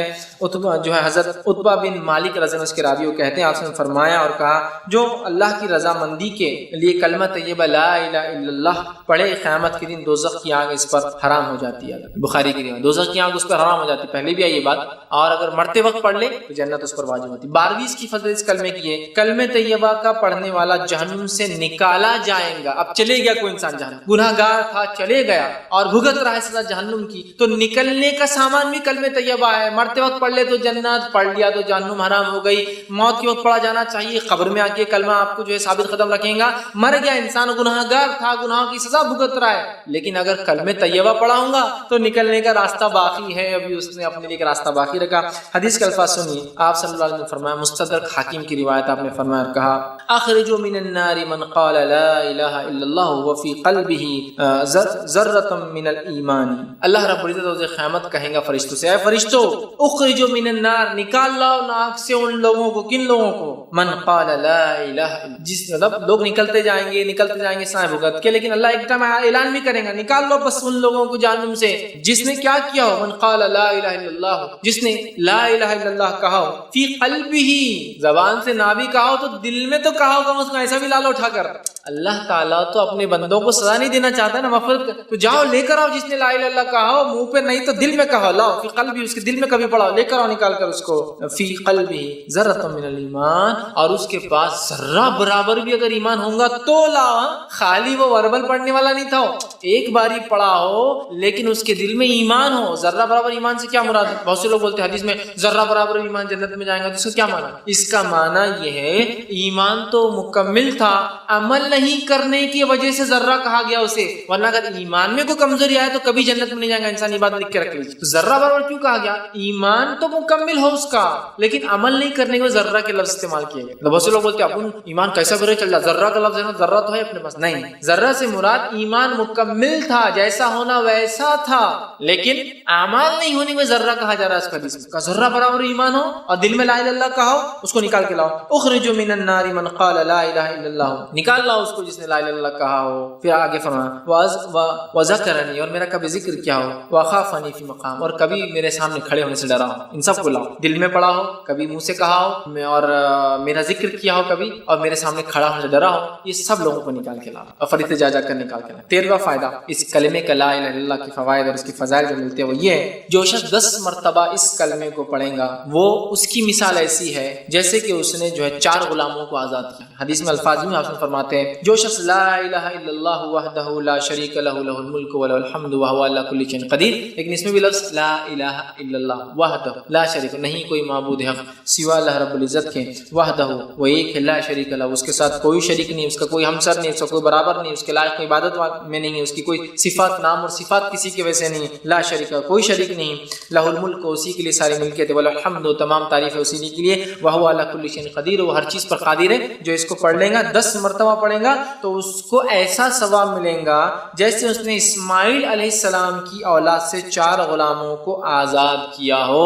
اسماعیل علیہ السلام کا حسب اور نسب یہ دنیا کا سب سے پاکیزہ حسب اور نسب ہے۔ آپ صلی اللہ علیہ وسلم نے فرمایا آدم سے لے کر مجھ تک میری نسب میں کسی نے زنا نہیں کیا۔ وہ کافر تو ہو سکتے ہیں، نسب کے اعتبار سے کوئی فالٹ نہیں، نسب پاکیزگی نسب ساری اولادیں جو ہے کوئی ولد الزنا نہیں ہے، تو کہا میری نسل میں آدم سے لے کر اور آسم اسماعیل علیہ السلام کی نسل سے، تو گویا اسماعیل علیہ السلام مطلب سب سے پاکیزہ نسل میں سے 4 غلام آزاد کرنے کے برابر۔ حدیث میں اسماعیل علیہ السلام کی اولاد میں سے، اللہ سمجھے اسماعیل علیہ السلام کی اولاد تو کسی نے غلام بنا دیا، ان میں سے 4 لوگوں کو آزاد کرنے کا ثواب ہے 10 مرتبہ لا الہ الا اللہ وحدہ لا شریک لہ لہ الملک وله الحمد وهو على كل شيء قدیر پڑھنے میں اس میں شروعات، لیکن پھر لا الہ الا اللہ یہ کلمے کی فضیلت دیکھیے آپ، اصل تو یہی ہے، اس کے بعد پوری تعریف ہے، نہیں کوئی معبود برحق سوا اللہ کے وحدہ، پھر وہ ایک ہے، اصل کلمہ لا الہ الا اللہ ہی اس کے اندر، وہ ایک ہے، اسی کے لیے ملکیت ہے، اس کا ہمسر کوئی نہیں ہے، ساری تعریف اسی کے لیے ہے اور وہ سب چیز پہ قادر ہے نا۔ یہ 13واں فائدہ تھا۔ 14 بینیفٹ لا الہ الا اللہ کا پڑھنے کا، اس کا فضیلت واتی ہوئی ہے، اس کلمہ طیبہ میں اسم اعظم ہے، اللہ کا وہ اسم ہے، وہ نام ہے جو نام اللہ کو سب سے زیادہ پسند ہے، اور جس نام کے وسیلے سے جب دعا کی جاتی تو اللہ دعا کو رد نہیں کرتا۔ بہت سے لوگ بولتے دعائیں مانگے تو کیا وسیلہ لیں؟ یہ وسیلہ اسم اعظم۔ آپ نے کیا فرماتے سنیے، حدیث مسند احمد کی ہے، حدیث کا الفاظ اس طرح سے آپ نے فرمایا کہا جو اسم اعظم کے ساتھ دعا کریں گا اللہ تعالیٰ اس کی دعا قبول فرمائیں گا۔ جو حضرت اسماء بنت یزید جو ہے رضی اللہ عنہا جو ہے فرماتی کہ آپ نے فرمایا کہ اللہ کا اسم اعظم بڑا نام ان دو آیتوں میں ہے، جو اسم اعظم کے ساتھ دعا کریں گا اللہ اس کی دعا کو رد نہیں کریں گا۔ پھر اسماء بنت یزید رضی اللہ عنہا فرماتی ہے کہ آپ صلی اللہ علیہ وسلم نے فرمایا ان دو آیتوں میں اللہ کا اسم اعظم ہے، ان دو آیتوں میں جو اللہ کے اسم نام ہے، اس نام کے وسیلے سے کوئی دعا مانگے تو اللہ دعا رد نہیں کرتا۔ پہلی آیت کون سی؟ سورہ بقرہ سورہ نمبر 2 آیت نمبر 163 163 میں اللہ نے فرمایا وَإِلَٰهُكُمْ إِلَٰهٌ وَاحِدٌ لَا إِلَٰهَ إِلَّا هُوَ الرَّحْمَٰنُ الرَّحِيمُ۔ یہ آیت کیا ہے؟ وَإِلَٰهُكُمْ إِلَٰهٌ، تمہارا معبود صرف تمہارا عبادت کے لائق صرف ایک ہے، واحد ایک ہے، لا الہ الا ہو، نہیں ہے کوئی معبود برحق سوائے اس اللہ کے، هو الرحمن الرحیم، وہ بڑا رحم کرنے والا نہایت مہربان اور رحم کرنے والا ہے۔ تو یہ اسم اعظم ہے، اس میں کیا ہے؟ لا الہ الا ہو، لا الہ الا الرحمن الرحیم۔ تو یہاں بھی لا الہ کا لفظ دیکھیے پھر اس جملے کے اندر آ گیا، اسم اعظم میں بھی آ گیا۔ دوسرا آپ نے فرمایا سورہ آل عمران کی آیت نمبر 2 جس میں اللہ نے فرمایا اللہ لا الہ الا هو الحی القیوم، ہے نا، اللہ لا الہ الا حی القیوم، تو کہ حی اور القیوم، لیکن اس سے پہلے دیکھیں اللہ لا الہ الا حی القیوم کہ اللہ وہ ہے جس کے سوا کوئی معبود برحق نہیں، وہ زندہ ہے اور تمام چیزوں کو قائم رکھے ہوئے ہے۔ پھر آگے لا الہ الا اللہ اسم اعظم، تو لا الہ الا اللہ کی فضیلت دیکھیے، جو لا الہ الا اللہ کے ساتھ اللہ کے دوسرے اسماء و صفات جوڑ کر جو ان آیتوں میں آ رہے دعا کرتا ہے اس کی دعا رد نہیں ہوتی۔ کتنی بڑی فضیلت ہے لا الہ الا اللہ۔ آئیے اسی طرح جو ہے لا الہ الا اللہ کی 15ویں فضیلت، کلمہ توحید کی 15ویں فضیلت، کلمہ طیبہ کی 15 فضیلت کیا ہے؟ وہ یہ کلمہ طیبہ مشکل کشائی اور قاضی الحاجت ہے۔ مشکل کشائی، پریشانی، حاجت روائی کے لیے اس کلمے کو پڑھنا چاہیے۔ آئیے حدیث کے الفاظ اس طرح سے ہے، اور یہ حدیث مسند احمد کی ہے۔ حضرت سعد رضی اللہ عنہ فرماتے اور کہتے ہیں رسول اللہ صلی اللہ علیہ وسلم نے فرمایا حضرت ذوالنون سے مراد یونس علیہ السلام، ٹھیک، آپ فرماتے اور کہتے ہیں حضرت ذوالنون جو ہے یونس علیہ السلام نے مچھلی کے پیٹ میں اللہ سے ایک دعا کی، اگر وہ یہ دعا نہ کرتے تو مچھلی قیامت تک یونس کو لے کر وہیں سمندر میں گھومتی رہتی۔ اگر یونس علیہ السلام یہ دعا نہ کرتے تو قیامت تک وہ مچھلی ان کو پیٹ میں لے کر گھومتی رہتی۔ اور وہ کیا دعا تھی جو مشکل کشائی میں جو یونس علیہ السلام نے کی؟ لا الہ الا انت سبحانک انی کنت من الظالمین، یہ دعا تھی جو انہوں نے کی، ہے نا۔ بہت سے لوگ اس کو آیت کریمہ بولتے ہیں، جلالی آیت بولتے ہیں۔ یہ آیت جو ہے ہر بار پڑھنا، کریمہ مطلب کرام، مطلب جس کی وجہ سے اللہ کرم کرتا ہے، جلالی مطلب اللہ رب العزت اس آیت کے پڑھنے کے بعد جلال میں آ جاتا ہے، دعاؤں کو سنتا ہے، یہ معنی ہوتا ہے۔ بہرحال تو اگر یونس علیہ السلام نے کیا دعا کی تھی؟ لا الہ الا انت سبحانک انی کنت من الظالمین، لا الہ الا انت، نہیں کوئی معبود برحق ہے اللہ سوائے تیرے، سبحانک تیری ذات پاک ہے کہ میں نے خطا کی بغیر سوچے سمجھے، بغیر تیرے فیصلے کی، یہ سوچا قوم اب گناہ کریں گے تو عذاب آئیں گے، اور نکل آیا سبحانک تیری ذات پاک ہے، انی کنت من الظالمین، اللہ میں ہی یقیناً خطا کاروں میں اس میں نے غلطی کی کہ تیرے حکم کے بغیر چلا آیا۔ یونس علیہ السلام نے کیا غلطی کر لی تھی؟ خطا کیا تھی ان کی کہ جب قوم کو دعوت دی، لگا کہ قوم ایمان نہیں لائیں گی، بادل آئے جو عذاب کے تھے، یونس علیہ السلام کو لگا کہ اب بادل اب عذاب لانے والے اور بغیر اللہ کے حکم میں نکل کے چلے گئے، جبکہ ہوا کیا؟ قوم یونس ایک ہی قوم ہے پورے قرآن میں جس نے عذاب کو پہچان لیا کہ عذاب ہے، باقی ساری قومیں وہ غرق ہو گئی۔ جیسا کہ سمود کے پاس ہوا، اور یہ ہوا تو فائدے لانے والی، پولینیشن ہوگا، کیڑے آئیں گے، جھاڑ لگیں گے، وہ یہ سوچ رہے ہیں۔ کسی نوح علیہ السلام کے بادل آئے تو ڈرے بارش ہوگی، کھیتی باڑی ہونے والی، وہ سوچ رہے ہیں۔ یونس علیہ السلام کی قوم ایک ہی قوم ہے قرآن میں، جب بادل دیکھے سمجھ گئے عذاب کے ہے، یہ بادل خوشخبریاں نہیں لائے ہیں، دیکھتے ہی توبہ کر لی۔ ایک ہی قوم ہے جس نے توبہ کی عذاب کو دیکھی، باقی ساری قومیں عذاب کو پہچان نہیں سکی اور ہلاک ہو گئی۔ اب قوم نے توبہ کر لی، یونس علیہ السلام چلے گئے پہلے ہی نکل گئے، اللہ نے پھر سزا دی، اس لیے کہ اللہ اپنے نیک بندوں سے تھوڑی بھی خطا پسند نہیں کرتا ہے، سمجھ رہے ہیں؟ سب سے اچھے اسٹوڈنٹ سے ٹیچر تھوڑی بھی غلطی پسند نہیں کرتا ہے۔ ایک غلط اسٹوڈنٹ کو تو چھوڑ ہی دیتا ہے، بھائی اس کو چلو ٹھیک ہے معاف کرتے رہیں گے، لیکن ایک سنسیئر اسٹوڈنٹ سے چھوٹی سی مسٹیک برداشت نہیں کرتا ہے۔ تو اللہ رب العزت کے برگزیدہ نبی ہے، تو چھوٹی سی مسٹیک جو اللہ نے وہ نہیں کی، خطا پکڑ لی کہ آپ جاؤ مچھلی کے پیٹ میں ڈبا دیا، اس کشتی جس میں جا رہے تھے اور آئی مچھلی نکل کے لے گئی۔ پھر آ گیا نا جملہ کیا؟ لا الہ الا انت سبحان، آ گیا پھر لا الہ الا اللہ۔ لا الہ الا اللہ کی برکات فضائل اتنے زیادہ ہیں جس کی کوئی نہیں۔ آئیے 16 بینیفٹ، 16ویں فضیلت لا الہ الا اللہ کی کیا ہے؟ کلمہ طیبہ پر اسلام کی بنیاد قائم ہے، اسی کلمے پر اسلام ٹکا ہوا ہے پورا۔ آپ سنیں گے کئی حدیثیں اتنی ہیں کہ کسی کوئی انتہا نہیں کہ بنی الاسلام علی خمس دین اسلام کی بنیادیں 5 چیزوں پر ہے. شہادت لا الہ الا اللہ وان محمد رسول اللہ, گواہی دیتا ہوں کہ اللہ کے سوا کوئی معبود برحق نہیں اور میں محمد صلی اللہ علیہ وسلم رسول. تو کلمہ طیبہ, اور آپ دیکھیے کوئی بھی مسجد میں چارٹ ہوتا ہے شہادت, نماز, روزہ, زکات, حج, ایک جھاڑ اس کو 5 پھول بتاتا ہے. بنیاد فاؤنڈیشن ہے یہ اسلام کے, اور ان 5 میں سے بھی لا الہ الا اللہ سب کا بیس ہے. روزہ بھی تب قبول جب کلمہ صحیح, توحید صحیح, نماز بھی جب قبول جب توحید صحیح, زکات بھی جب قبول جب توحید صحیح, سب چیزیں جب قبول, حج بھی تبھی قبول جب توحید صحیح. تو یہ بیس ہے. تو کلمہ طیبہ فاؤنڈیشن ہے, بیس ہے اسلام کا. جس کا یہ غلط اس کا پورا اسلام غلط, جس کا یہ صحیح پورا اسلام صحیح. 16 بینیفٹ فضیلت, پورا اسلام اس پر ٹکا ہے. تو کلمہ طیبہ کو معنی کو سمجھنا, اس کے مطابق زندگی گزارنا, یہ ہماری ضرورت ہے, ورنہ ہم ناکام کہلائیں گے آخرت میں. 17واں فائدہ اور آخری فائدہ جو آج رکھوں گا اس کی فضیلت کلمہ طیبہ کی, لا الہ الا اللہ کی, وہ کیا ہے؟ کلمہ طیبہ کا وزن بڑا بھاری ہے, اس کی اتنی بڑی فضیلت. آئیے کیا فضیلت ہے کہ موسیٰ علیہ السلام جیسے نبی بھی پریشان ہو گئے, اس کی فضیلت سنیے. آئیے حدیث کے الفاظ اس طرح سے, صحیح ابن حبان کی روایت ہے, نبی اکرم صلی اللہ علیہ وسلم فرماتے اور کہتے ہیں, موسیٰ علیہ السلام نے ایک مرتبہ دیکھا سارے ہی لوگ لا الہ الا اللہ کہتے ہیں, میں نبی ہوں, میں کچھ ایکسٹرا کرنا چاہتا ہوں, مجھے کچھ الگ ملنا چاہیے. تو ایک مرتبہ اللہ سے کوشچن کیا, سوال کیا, اور کہا, اے پروردگار, اے دنیا کائنات کو چلانے والے, آپ مجھے کوئی ایسے کلمہ سکھا دیجئے کہ جس کو پڑھ کر میں آپ کو یاد کرتا رہوں. ان کو کیا لگا, وہ نبی ہے, کچھ ہٹ کر پڑھنا چاہیے, نبی نے کچھ ہٹ کر عبادت ہونی چاہیے. تو کہا, اللہ کچھ ایسا کلمہ بتاؤ کہ جو کلمے کو میں پڑھوں تو اسپیشل آپ کی عبادت ہو, آپ کو یاد کروں, اور اس کے ساتھ دعا مانگا کروں آپ سے, اس کلمے کے ساتھ ٹھیک مانگا کروں. اللہ تعالیٰ نے فرمایا, لا الہ الا اللہ. موسیٰ لا الہ الا اللہ پڑھو, اگر تم کو میرا ذکر کرنا ہے, سب سے افضل ذکر کرنا, اور اس کلمے کے ذریعے دعا مانگنا ہے, تو کون سا کلمہ ہے مانگنے کے لیے؟ لا الہ الا اللہ, اے اللہ تو ہی سب کچھ دینے والا, یہ کلمہ ہے, وسیلہ ہے. تو کہا دعا مانگنا ہے تو اس کلمے کے ذریعے مانگ. اب موسیٰ علیہ السلام نے فرمایا, حضرت موسیٰ علیہ السلام نے کہا, فرمایا, یہ تو تیرے سارے ہی بندے کہتے ہیں نا, میں تو اسپیشل چاہ رہا ہوں نا, کچھ سبھی کہہ رہے ہیں, یہ بھی کہہ رہا ہے, وہ بھی کہہ رہا ہے, سبھی کہہ رہے ہیں, میری پوری قوم کہہ رہی ہے, آنے والے لوگ کہیں گے, پچھلے لوگوں نے کہا, میں تو اسپیشل چاہ رہا ہوں کچھ آپ سے, میں تو آپ سے کلام کرتا ہوں نا, کلیم ہوں, تو اسپیشل کچھ دیجیے مجھے. تو اللہ رب العزت نے فرمایا, موسیٰ علیہ السلام سے عرض کیا, یہ تو تیرے سارے بندے کہتے ہیں. اللہ تعالیٰ نے فرمایا, یہی کلمہ پڑھا کر ہے موسیٰ, یہی کافی ہے. موسیٰ علیہ السلام نے کہا, کوئی مخصوص چیز بتائیے. موسیٰ علیہ السلام کی فطرت کی ضد کرتے تھے اللہ سے, تو کہا نہیں, کچھ اسپیشل مجھے چاہیے, اور یہ تو آپ سب بندے پڑھتے ہیں, سارے لوگ پڑھتے ہیں, مجھے اسپیشل چاہیے. تو اللہ تعالیٰ نے موسیٰ علیہ السلام نے کہا, نہیں, مجھے کچھ مخصوص چیز بتائیے. اللہ رب العزت نے فرمایا, اے موسیٰ, تم اس کلمے کو معمولی سمجھتے ہو, معمولی سمجھتے ہو؟ اگر اس کلمے کا وزن ترازو میں کیا جائے, اور ایک پڑھنے میں ساری زمین اور ساری آسمان, مطلب 7 زمین اور 7 آسمان, مطلب 14 چیزیں رکھ دی جائے, اور دوسرے پڑھنے میں صرف لا الہ الا اللہ, جس کو تم معمولی سمجھ رہے ہو, مجھ سے کچھ ایکسٹرا مانگ رہے ہو, اگر اس کو رکھ دیا جائے تو لا الہ الا اللہ کا پلڑا بھاری ہو جائے گا, اور 7 زمین اور آسمان ہلکے ثابت ہوں گے.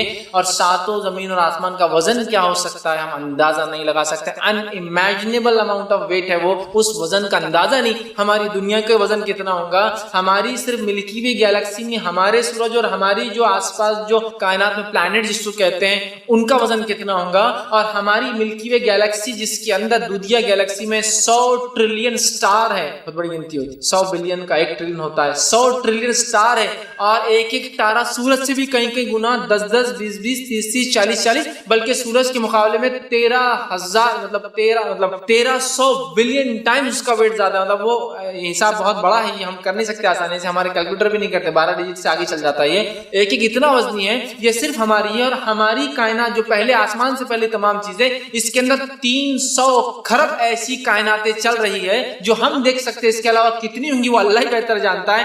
یہ سب پہلے آسمان سے پہلے کی بات ہو رہی ہے, ابھی پہلا آسمان باقی ہے, دوسرا تیسرا, تو 7 آسمان اور 7 زمین وہ 14 چیزیں ایک پلڑے میں ہیں, ڈال دی جائے, اور صرف ایک پلڑے میں لا الہ الا اللہ ڈال دیا جائے تو موسیٰ یہ پلڑا بھاری پڑ جائے. یہ اس کی فضیلت لا الہ الا اللہ. تو کیا یہ فضیلت صرف پڑھنے سے نہیں میرے بھائیوں, پڑھ کر اس کے تقاضوں کو پورا کر کے ساری زندگی توحید پر گزار کے اسی پر مرنے پہ ملتی ہے فضیلت. یہ کلمہ بہت بھاری کلمہ ہے جو ہمیں مل چکا ہے, یاد رکھیے, اس کا فائدہ اٹھانے کی ضرورت ہے. آئیے آگے ایک اور واقعہ سنیں, بڑا پیارا واقعہ ہے, اور مسند احمد کی روایت. آپ صلی اللہ علیہ وسلم فرماتے ہیں, میری امت کا ایک شخص جو شخص ہوگا, اس شخص کو سب کے سامنے لایا جائے, ایک شخص اس امت سے, امت محمدی سے لایا جائے گا, سب کے سامنے لایا جائے گا. اس کے اعمال کے 99 دفتر ہوں گے, 99 رجسٹرز فل ہو چکے ہوں گے, اور 99 کے 99 رجسٹرز گناہوں سے فل ہوں گے. اتنا گنہگار میری امت کا ایک شخص لایا جائے گا جس کے 99 دفتر ہوں گے, حساب کتاب کے رجسٹرز ہوں گے. ہر دفتر کو جب اس کے سامنے کھولا جائے گا تو ایک دفتر زمین سے لے کر آسمان تک کھل جائے گا, جہاں تک نظر جائیں گے اس کا دفتر کھلا ہے کھلا ہے کھلا ہے کھلا ہے کھلا ہے، اتنا بڑا دفتر، مطلب ایک اس کا رجسٹر جس میں اس کے نام اعمال فرشتوں نے لکھے ہیں، ایک دفتر جب کھولا جائے گا تو زمین اور آسمان کے اتنا جہاں تک نظریں جائیں گی وہ دفتر کھلا ہوگا اور اس میں اس کے گناہ لکھے ہوئے ہوں، تو 99 رجسٹر بھرے ہوئے اس کے صرف گناہ سے، 99 دفتر حدیث میں الفاظ ہے۔ اللہ سبحانہ تعالیٰ اس سے فرمائے گا اور اس سے کہیں گا کیا تو ان دفتروں میں سے کسی دفتر اور کسی فرشتے کی لکھی ہوئی چیز کا انکار کرتا ہے، ڈینائل کرتا ہے کہ میں نے گناہ نہیں کیا؟ اللہ نہیں، میں ایک چیز کا بھی تجھ سے انکار نہیں کر سکتا ہوں کہ گناہ میں نے نہیں کیا، مطلب میں نے سب کیا ہے۔ 99 رجسٹرز گناہوں سے فل ہے، ایک دفتر زمین سے آسمان کے بیچ میں کھلا ہے، سارے گناہوں سے بھرے۔ اللہ پوچھیں گے بندے تجھ پر کوئی ظلم تو نہیں ہو رہا ہے نا، میرے فرشتوں نے کوئی بات غلط تو نہیں لکھی ان دفتروں میں سے، چیک کر۔ اللہ ایک بات بھی تیری فرشتوں نے غلط نہیں لکھی، سب کیا میں نے، واقعی میں اتنا گناہ۔ انکار اقرار کر لیں گا، وہ کہیں گا دفتر کا انکار کرتا ہے، وہ لکھنے والے نگران فرشتوں سے تجھ پر کوئی ظلم کیا ہے، تو وہ شخص کہیں گا اور اللہ تعالیٰ سے فرمائیں گا اے اللہ تیرے فرشتوں سے کوئی خطا اور غلطی نہیں ہوئی میرے پروردگار۔ پھر اللہ تعالیٰ فرمائیں گا کیا تجھے کوئی عذر ہے، کیا تو کوئی پیش کر سکتا ہے ایک عذر کہ نہیں ایسا نہیں اللہ ایسا تھا تو ایسا کیا؟ وہ کہیں گے اللہ مجھے کوئی عذر نہیں، میں نے گناہ کیے ہے، میں کیا بولوں تجھے، نہ میرے پاس کوئی عذر ہے، نہ تیرے فرشتوں نے کوئی مسٹیک کی رائٹنگ میں، سب صحیح ہے جو انہوں نے لکھا ہے، میں تھا اتنا گناہگار، 99 دفتر میرے گناہوں سے جو بھرے واقعی میں نے کیے۔ اللہ تعالیٰ فرمائیں گا ہاں میرے پاس تیری ایک نیکی لیکن باقی ہے، چونکہ آج کا دن تجھ پر کوئی ظلم نہیں کیا جائے گا، آج کا دن تجھ پر کوئی ظلم نہیں کیا جائے گا، تیری ایک نیکی ہے جو میرے پاس پڑی ہے وہ بھی دے دیتا ہوں تجھے، 99 دفتر تو دیکھ ہی رہا ہے، ایک نیکی اسی دیے جائیں گے جس کے لیے حدیث میں الفاظ آتا ہے بطاخہ۔ بطاخہ ویسے جو لوگ گلف جاتے ہیں آئی ڈی کو بولتے ہیں بطاخہ، کہتے ہیں چھوٹے سے کور اس پہ کچھ لکھ کے دیا جاتا ہے، جا کے بتا دو میرا نام بطاخہ، اس کو حدیث بطاخہ بھی بولتے ہیں، تو اس کو ایک چھوٹا سا آئی کارڈ اللہ ایسا چھوٹا سا دیں گا، چٹھی دیں گا، کہیں گا ایک ہی نیکی ہے تیری ملتی ہے، چونکہ آج ظلم تو نہیں ہوگا، 99 دفتر کھلے گناہ کے، نیکی بھی تیری لیکن ہے، تو وہ ایک چھوٹا سا کور جو بند ہوگا لفافہ، ایک چھوٹی چٹھی ہوگی اس کو دی جائے گا، تیرا ایک نیکی باقی تھی، یہ ایک نیکی تو لے لے، ٹھیک ہے، اور ہاں تیری ایک نیکی جو میرے پاس ہے تو اس نیکی کو لے لے، اور قیامت کے دن تجھ پر کوئی ظلم نہیں کیا جائے گا، جو تیرے گناہ ہے اس کی سزا دی جائیں گی، جو تیری نیکیاں وہ بھی تجھے دی جائیں گی نا، ایسا نہیں کہ اتنے گناہ ہے تو تیری ایک نیکی نہیں، لے تیری نیکی دی جائیں گی، اور اس کے بعد وہ نیکی کو لیں گا، پھر ایک پرچہ نکالا جائے گا جس میں جو ہے وہ جو پرچہ ہوگا، جو وہ پرچے کو انسان کھولے گا اس پرچے میں لکھا ہوگا اشہد ان لا الہ الا اللہ و اشہد ان محمد عبدہ و رسولہ، یہ لکھا ہوا ہوگا۔ اس نے زندگی میں ایک بار گواہی دی تھی کہ میں گواہی دیتا ہوں کہ اللہ کے سوا کوئی معبود برحق نہیں، اور میں گواہی دیتا ہوں کہ محمد صلی اللہ علیہ وسلم اس کے بندے اور رسول ہیں، بندے اور رسول، اور بندہ انسان ہوتا ہے، عبد کہتے ہیں انسان کو، بندے اور رسول ہے، ایک انسان ہے اور اس کے رسول ہے، یہ اس میں لکھا ہوگا۔ پھر اللہ عز و جل جو ہے فرمائیں گا جس جگہ تیری نیکی تولی جاتی ہے اس جگہ تو حاضر ہونا، وہاں میں تجھ سے بات کروں گا۔ پھر وہ بندہ اسے ایک بطاخے کو لے کے 99 رجسٹر تو اٹھانے لائق اس کی طاقت نہیں تھی، ایک چھوٹا سا کارڈ لیں گا بطاخہ جس پہ یہ لکھا ہوگا، وہ جائیں گے اللہ رب العزت کے سامنے، جب اللہ اس کو بلائیں گے کہ مقام پہ، مطلب پہلے بات چیت ہوگی، حساب شاید کسی اور جگہ اور ہوگا جہاں نام عمل تولے جائیں گے، فرسٹ بات چیت ہوگی پھر نام عمل تولے جائیں گے، تو اللہ کہیں گا وہاں ملنا مجھ سے، وہاں میں تیرے بطاخے اس چھوٹی نیکی کو دیکھا جائے گا کیا اس سے ہوتا ہے، اور وہ انسان پریشان ہوگا کہ ایک نیکی 99 دفتر میرے فل تھے گناہوں سے، اور اللہ تعالیٰ جو ہے کہیں گا کہ وہاں آ کر مجھ سے ملنا، حاضر ہونا۔ وہ شخص کہیں گا اے اللہ یہ پرچہ 99 دفتروں کے مقابلے میں کیا ثابت ہوگا، کیوں مجھے بلا کے وہاں رسوا کر رہے ہیں، ڈال دیجیے جہنم